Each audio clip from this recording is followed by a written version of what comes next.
Eu cansei. Olha, eu cansei de postar minha ficha criminal aqui. Eu cansei disso. O ônus de quem tem que apresentar a prova é seu. Poste a minha ficha criminal extensa. Postem. Eu estou autorizando. Postem. Postem. É fácil, não é? Vocês não dizem que é extensa? Só fala. Papagaio e maritaca só fala.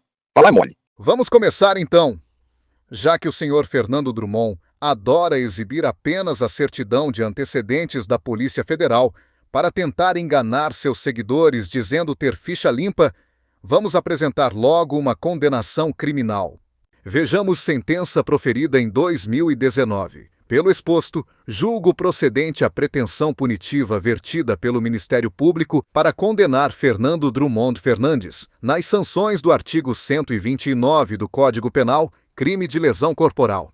Da mesma forma, condeno Fernando Drummond Fernandes pela prática do crime previsto no artigo 140 do Código Penal, crime de injúria.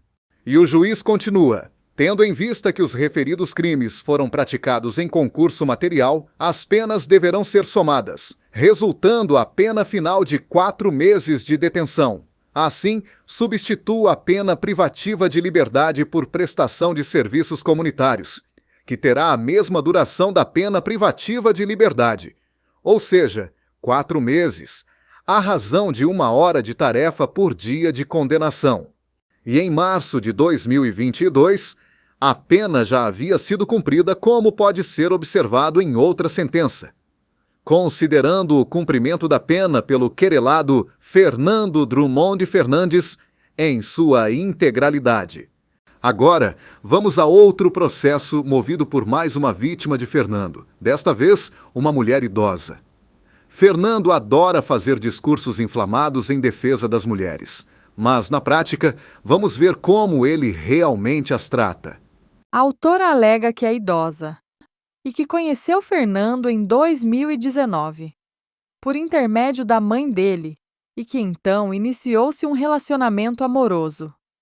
Precisava de um cuidador, pois morava sozinha e tinha tido um câncer de mama, ocasião em que o Fernando se ofereceu para tal função, passando a morar em sua casa após ganhar sua confiança. Fernando lhe convenceu de abrir uma conta conjunta no Banco Itaú.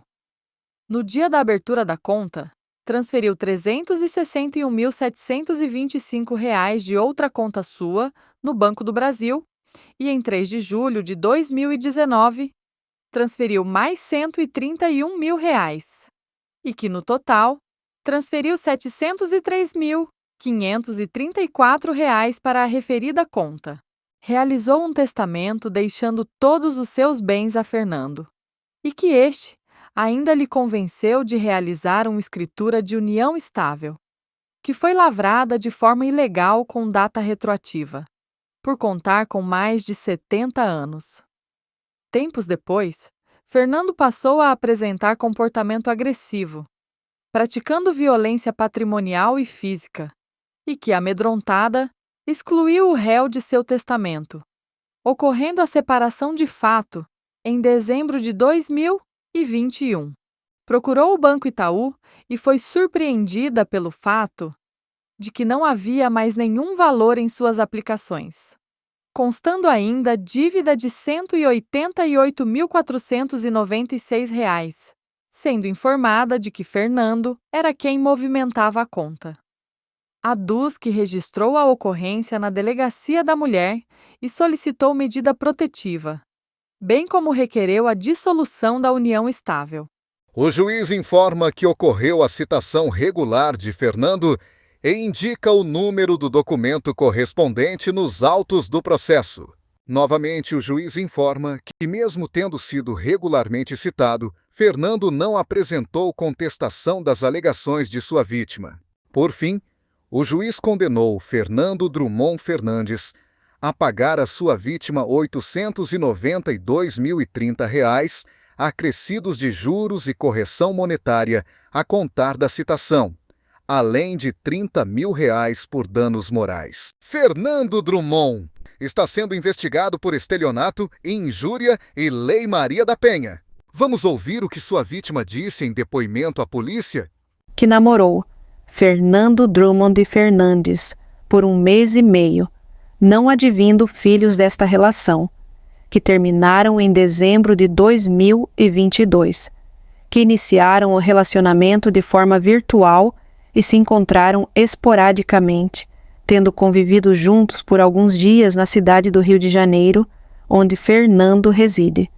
Que Fernando é pessoa agressiva e agrediu moralmente a declarante durante o relacionamento, mas ela nunca registrou ocorrência contra ele. Que, logo no início do relacionamento, Fernando pediu que a declarante fizesse uma transação bancária, alegando que estava sofrendo ameaças. Que a declarante chegou a questioná-lo sobre a situação, mas ele começou a pressioná-la dizendo: "Realmente eu não sou uma pessoa de sorte, nada acontece de bom para mim, você não tem palavra. Disse que me ajudaria e agora muda de ideia. Eu tinha sonhos e você acabou com tudo. Eu queria me casar com você, cuidar de você. Vou morrer ou nas mãos deles ou de depressão. Eu esperava sua ajuda, mas você destruiu tudo." Que, sensibilizada com o discurso de Fernando e acreditando que ele poderia ser morto, a declarante resolveu ajudá-lo, fazendo transferências, vias e Pix e TED. Que fez um Pix no dia 30 de setembro de 2022, pertencente a Fernando, no valor de R$14.000 e uma TED para uma conta de Fernando, no dia 3 de outubro de 2022, no valor de R$110.000. Que após os depósitos, a declarante foi para a cidade do Rio de Janeiro encontrar Fernando e se hospedou em um hotel da cidade, onde permaneceu de 6 a 14 de outubro de 2022. Que, por insistência de Fernando, a declarante foi para a casa dele, onde permaneceu entre os dias 14 e 17 de outubro de 2022. Que, em tal período, foi ofendida verbalmente por Fernando, com frequência, com os seguintes dizeres: "Ordinária, filha da puta, vagabunda." Que ninguém testemunhou tais fatos. Que, após as ofensas, Fernando sempre contornava a situação, dizendo que havia ficado nervoso, pedia perdão e dizia que amava a declarante. Que a declarante acabava aceitando as desculpas, mas ele voltava a ser agressivo com as palavras. Que retornou a Brasília em 17 de outubro de 2022 e, passada uma semana, na qual Fernando começou a se comportar de forma estranha, a declarante o indagou, e ele passou a dizer que não queria mais ficar se relacionando com ela por ligações telefônicas ou vídeos chamadas. Que sempre que podia, Fernando passou a dar um jeito de dizer que estava com problemas financeiros para que a declarante desse mais dinheiro a ele. Que Fernando disse que queria que a declarante retornasse ao Rio de Janeiro, mas ela teve problemas de saúde. Que desde o final de outubro, a declarante ficou desconfiada da conversa de Fernando, pedindo a ele que pagasse o que lhe devia. Mas ele sempre se esquivava, dizendo que as contas dele estavam bloqueadas em decorrência de problemas judiciais. Que, manipulando a declarante, Fernando chegou a insinuar que ela havia dado o dinheiro a ele, mas isso nunca aconteceu. Que, mais de uma vez, quando a declarante indagava Fernando sobre o dinheiro que ele devia a ela, este a injuriava dizendo: "Você é uma nojenta canalha." Que no mês de novembro de 2022, a declarante comprou uma passagem para Fernando, a pedido dele, para que ele viesse a Brasília no mês de dezembro a trabalho. Que ele disse que devolveria o dinheiro, mas desta vez houve pagamento, mas através de conta de terceiros. Porém, disse que isso era armação dela. Que ele se irritava bastante e começava a dizer: "Você não vale a merda que caga. Você é uma mercenária mentirosa." Que no dia 16 de novembro de 2022, Fernando enviou mensagens à declarante, confessando as dívidas, escritura pública de ata notarial em anexo. Que Fernando esteve em Brasília no período de 24 de dezembro de 2022 a 4 de janeiro de 2023, mas sempre dando desculpas e não encontrou com a declarante, mesmo após ela tê-lo chamando para ir na sua casa. Que após o retorno dele ao Rio, Fernando voltou a enviar mensagens, mas a declarante não queria mais o relacionamento agressivo com ele. que desde então Fernando vem prorrogando o pagamento da dívida que tem com a declarante, sempre inventando desculpas. Que mais de uma vez Fernando já disse que pagaria, mas nunca paga e inventa alguma desculpa.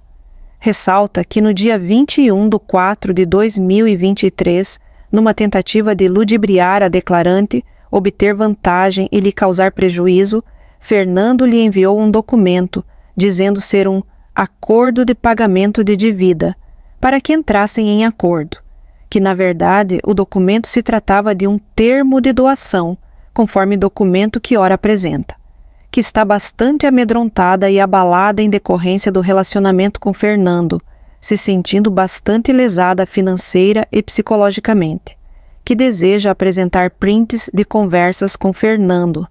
Neste ato, requereu ou representou pela apuração criminal dos fatos, ficando ciente do prazo de 6 meses para o oferecimento de queixa-crime.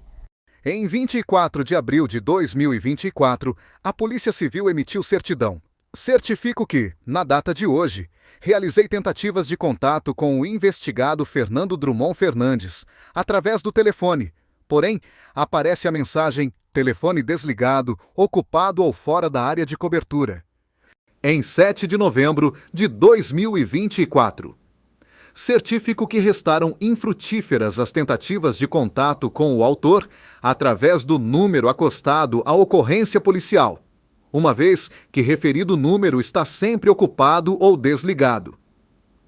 Foi verificado que referido número está inscrito no aplicativo WhatsApp. Entretanto, o autor também não atendeu às chamadas efetuadas via aplicativo. E é justamente assim que Fernando Drummond Fernandes, aquele mesmo que adora fazer discursos emocionantes em defesa das mulheres, vem se comportando, fugindo de interrogatório na Polícia Civil, depois de embolsar R$124 mil de uma de suas vítimas, uma mulher com miastenia graves, uma doença grave.